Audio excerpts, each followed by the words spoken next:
They said it couldn't be done. No nation on earth, they claimed, could outbuild Hitler's war machine. In 1940, the world was burning, and the sound of German industry echoed across a conquered continent. Steel rolled out of the Ruhr Valley in endless waves. Tanks growled through Poland and France, and the Luftwaffe darkened skies that once belonged to daylight itself. Reporters in London wrote that Germany had turned the industry into a weapon of terror. Across the ocean, America listened and doubted. Factories in the United States still built cars and washing machines. Radios sold faster than rifles. The average worker thought of overtime, not invasion. Even generals whispered that if war came, the nation could never catch up. Hitler had 10 years of preparation. America had peace. In Washington, the air was heavy with talk and fear. Isolationists warned against foreign entanglements, and the public tuned their radios to swing music instead of speeches about Europe. The mood was comfort until the newsreels began to show cities collapsing under bombs. Somewhere in Detroit, a mechanic named Frank Hughes tightened a bolt on a Model A engine and muttered, "They think we can't match them. They don't know this town." The line foreman laughed. "You can't bomb a car into a bomber." Frank wiped his hands and stared at the steel under his light. "Maybe you can." That spark, tiny, defiant, was how it began. Across the Atlantic, German officers mocked the United States as a land of dreamers, good for jazz and chewing gum, not for war. But behind the calm faces of American workers, something was stirring: curiosity, anger, pride. The nation's soul shifted, almost imperceptibly, like an engine starting deep underground. Henry Ford watched the headlines in silence. He saw not destruction, but challenge. "Mass production," he said to an aide, "can build anything if we build the tools first." The aide asked, "Even bombers?" Sir Ford's thin smile cut through the cigarette smoke. "Especially bombers." Factories didn't yet know they were destined for war, but the rhythm of industry was already changing. Orders for aluminum doubled. Steel mills began to hum past midnight. Women walking home from night shifts noticed new lights flickering in windows that had been dark for years. Something was waking, and yet the world still laughed. Editorials sneered that America's factories were too soft, its people too spoiled, its workers too free. The laughter reached Berlin and was repeated in Goebbels's propaganda broadcasts. "Let them dance," he said. "We will march." But on quiet nights in cities across America, the laughter only hardened resolve. Men who had built engines began sketching wings. Women who sold stockings started learning to weld. Somewhere between disbelief and destiny, the industrial miracle of World War II began to breathe. Because the thing about laughter, it echoes, and sometimes it awakens giants. By 1941, before a single American soldier had fired a shot, the country's factories were already humming a new kind of tune. It began quietly: in order for engines instead of cars, a contract for aluminum wings instead of refrigerator doors. In towns where assembly lines once built bicycles, new blueprints arrived stamped with 3 letters that changed everything. Yeah, yeah. Henry Ford stood on a stretch of Michigan farmland and pointed toward the horizon. "We'll build it here," he said. "A plant that can build the sky." The men beside him laughed nervously. "Sir, there's nothing out here but cornfields." Ford's eyes didn't blink. "Then we'll start with cornfields and end with bombers." The idea was insane. A mile-long factory to build planes faster than anyone had ever imagined. But Ford had never been a man for limits. "If we can make a car every minute," he told his engineers, "we can make a bomber every hour." The words hung in the air like a prophecy. Across the nation, other giants stirred. General Motors converted automobile plants into tank lines.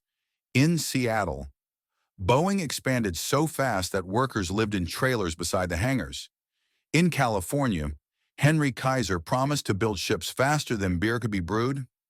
If they can pour beer in 7 days, he said, we'll launch a ship in 4.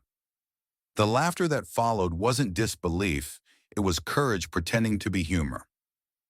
Everywhere, ordinary people began to trade their peacetime routines for something larger.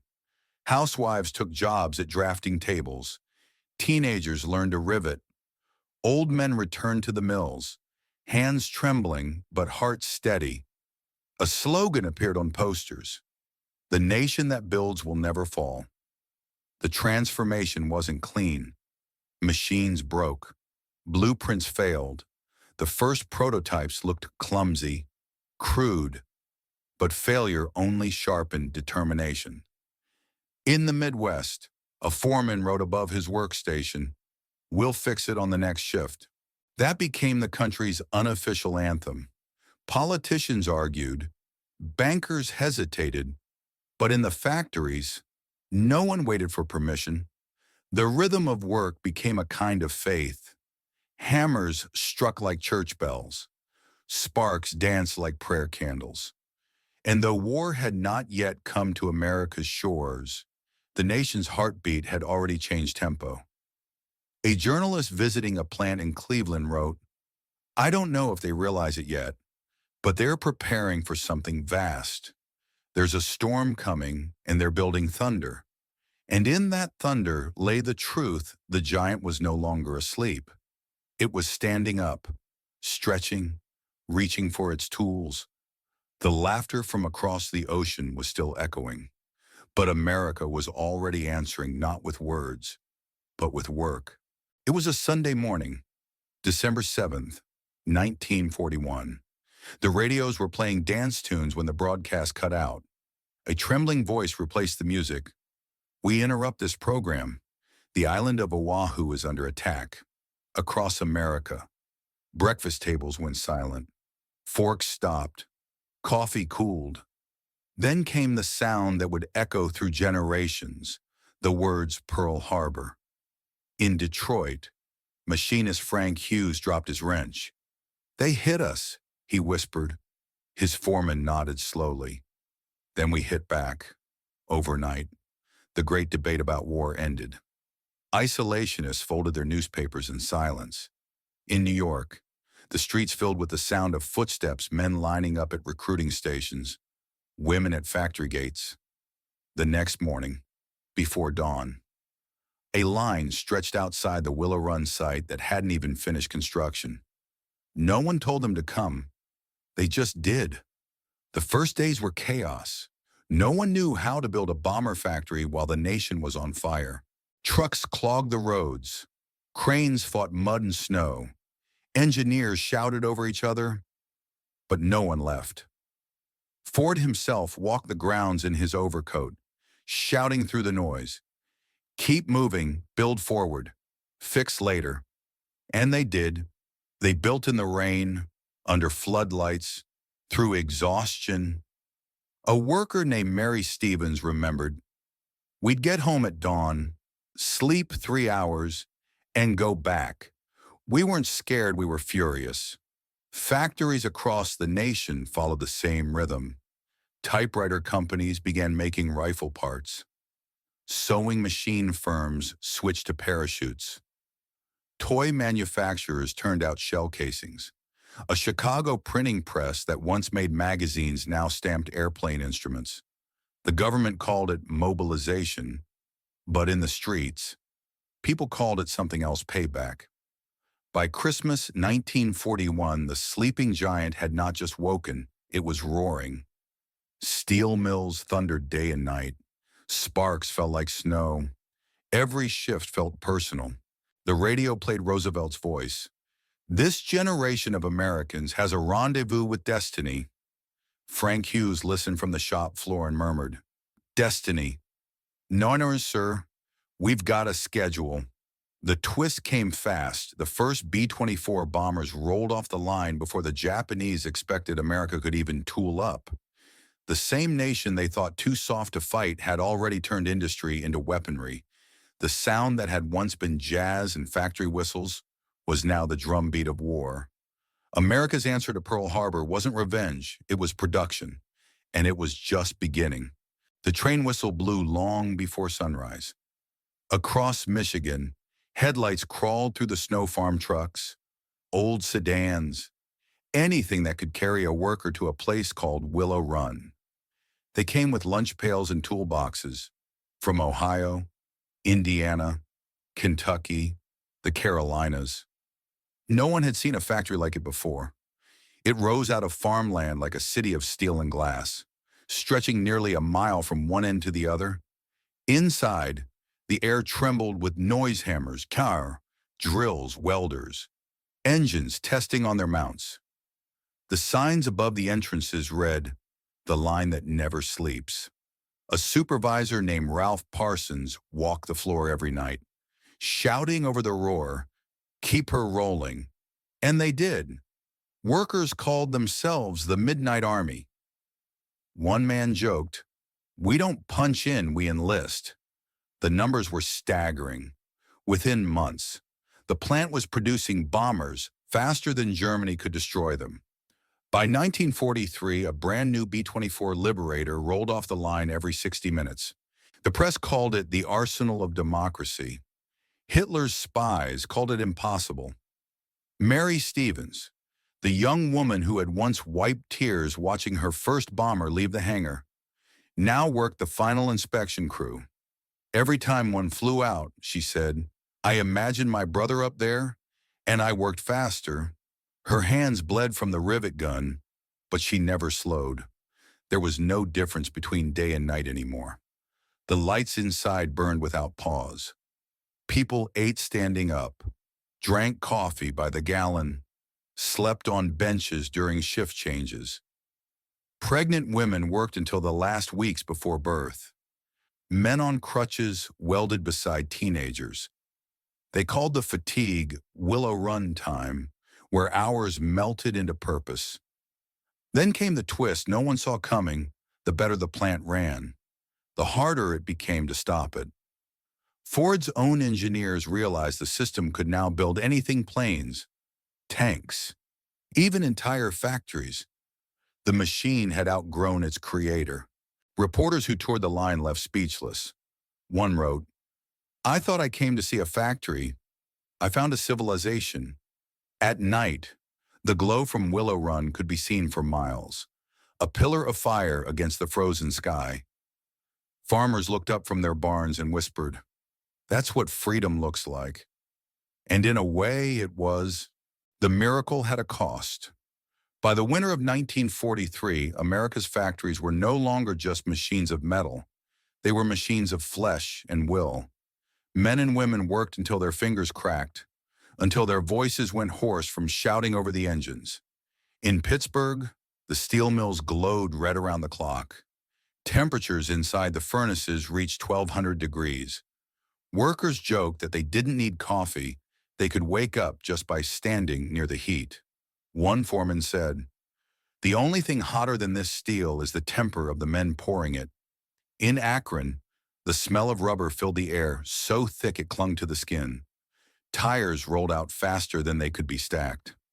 A tired worker named Paul Knox wiped the sweat from his eyes and muttered, "If Hitler ever smells this place, he'll surrender from pity." Laughter rippled through the line, but no one slowed down. Meals were taken in minutes, sleep measured in hours. The night shifts blurred into the day shifts, the sound of rivets never stopping. Posters on the walls read, "Keep 'em flying and every minute counts." People started believing it literally. Accidents happened. A dropped plate of steel crushed a man's foot. A burst line of steam burned 3 others. They were carried out quietly, the machines never pausing. "Don't stop the line," someone would whisper. And they didn't. Production was sacred. Yet out of that exhaustion came something no enemy could destroy: pride. Mary Stevens kept a folded letter from her brother, now flying over Europe. It read, "Your hands built the wings that keep me alive." She showed it to anyone who wanted to quit. "We're all in the same plane," she'd say, and the line would keep moving. In Chicago, machinist Frank Hughes, his hair now gray, with oil, wrote to his wife, "I can't tell if I'm tired or just part of the machine." She wrote back, "You are the machine." The twist came that spring production quotas went up again. The workers groaned, but then smiled. "We've beaten every target so far." One said, "Why stop now?" They didn't. Each clang of steel, each spark on the floor was a heartbeat in the body of a nation that refused to slow down. And through the noise, the whisper passed from shift to shift, "We're winning." They didn't know how true that was yet. In Berlin, the propaganda machine never stopped spinning. Joseph Goebbels stood before a wall-sized map and smirked at the latest Allied production figures. "They think they can drown us in factories," he told his aides, "but they have no discipline, no iron in their blood." The men around him laughed, lighting cigarettes in the dark. They believed him. For years, Hitler's empire had lived by one truth: order conquers chaos. German engineers prized precision, efficiency, control.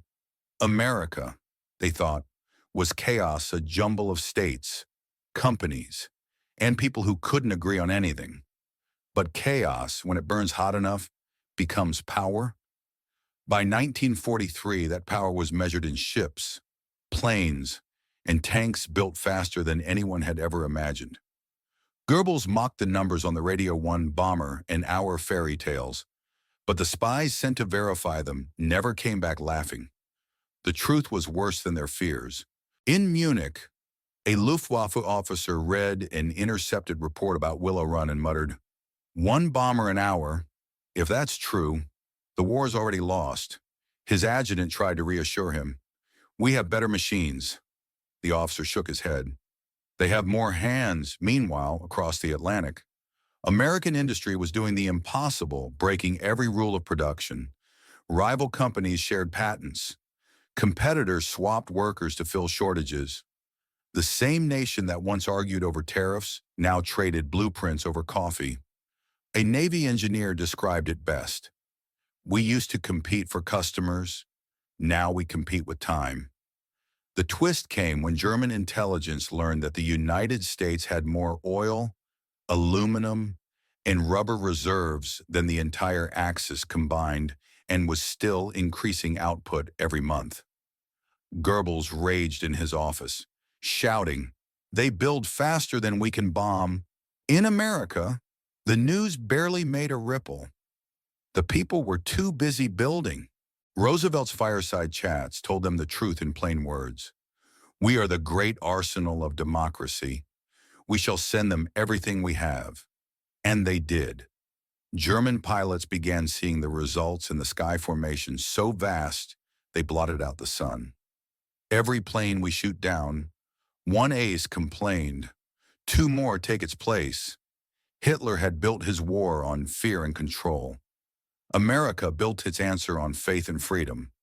He misjudged both, because in the end, the dictator who believed he could command the world forgot one thing: you can't outfight a nation that believes in itself. By 1944, the hum of American industry was no longer just sound, it was a storm.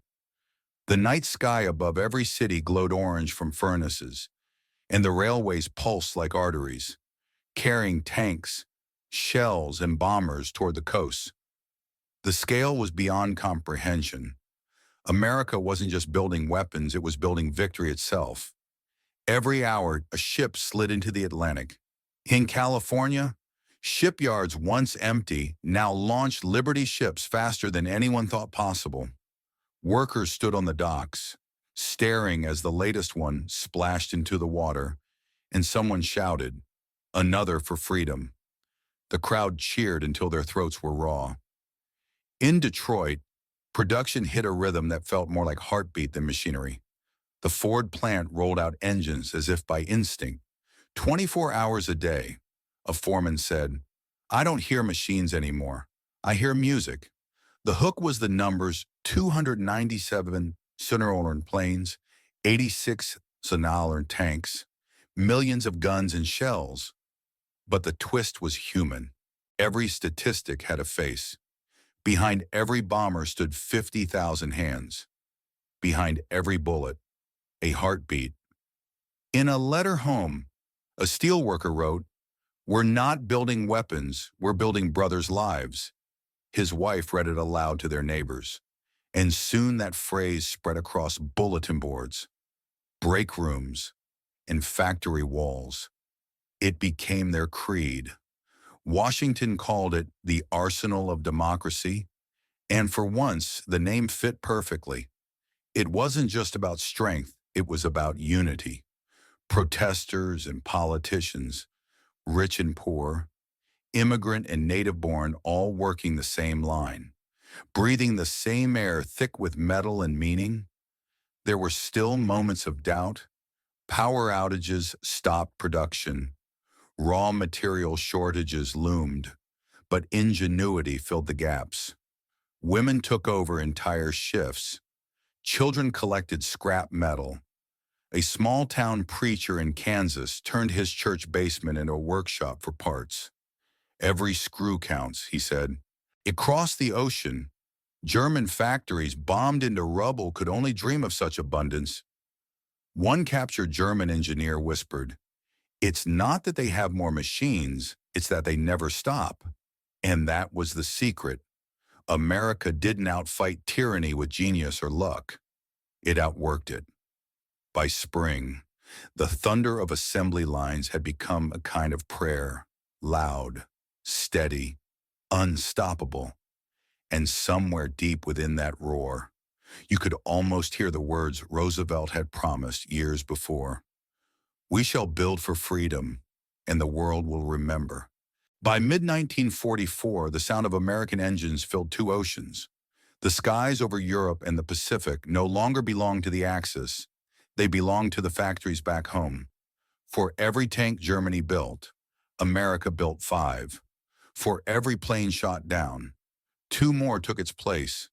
The tide of war had begun to turn, not with speeches or strategy, but with steel. On D-Day, as Allied forces stormed Normandy, the beaches trembled under the weight of American logistics.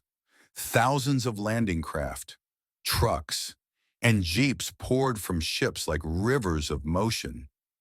A German officer watching through binoculars whispered, "They're not soldiers, they're an industry." Behind every inch of progress was an invisible army, the workers who never saw the front. When a tank rolled off a ship, its treads were the same ones cast in Cleveland. The bullets in a soldier's rifle came from presses in Illinois. The boots that hit the sand were stitched by factory girls in Massachusetts.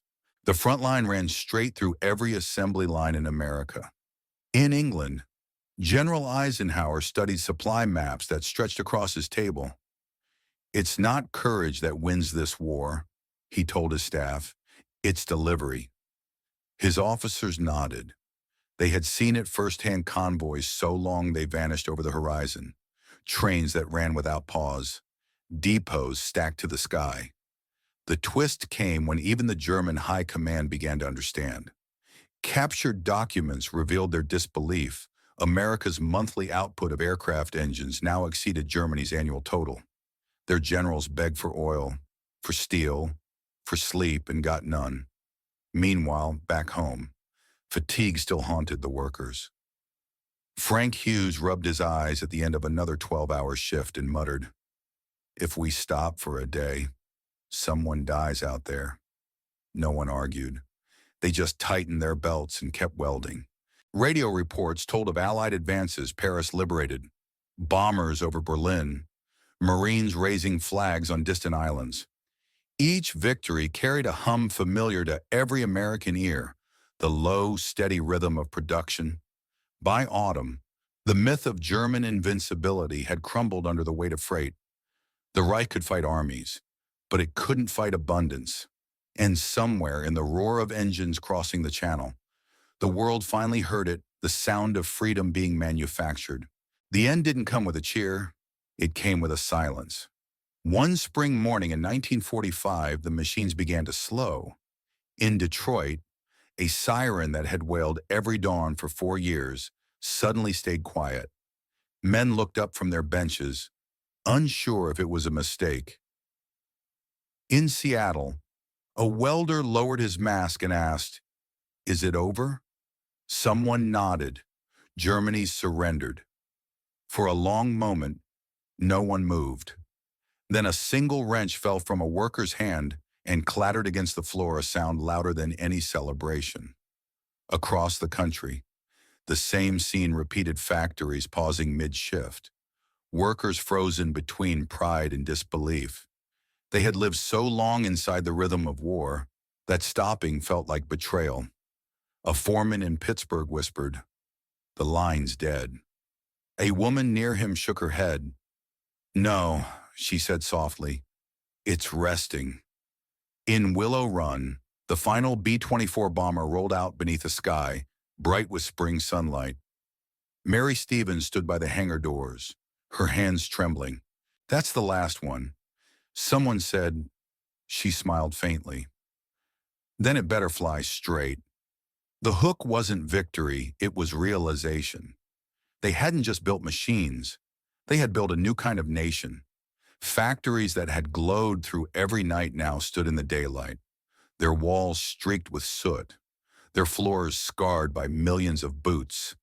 People wandered through them like pilgrims in a cathedral. Some cried, some laughed, most just stared. The twist was quieter than anyone expected. When the war contracts ended, workers didn't leave in anger, they lingered. They cleaned their stations, oiled the tools, stacked the last bolts neatly on the tables. It was a ritual of respect. Frank Hughes walked through the empty shop where his hands had lived for half a decade. "I can hear it," he murmured. "The hum's still here." His supervisor nodded. "It'll never leave." Outside, bells rang from every church tower. Trains blew their whistles. Children ran into the streets waving flags. But in the hearts of those who had built the arsenal, the victory felt heavier, like setting down a weight that had kept them alive.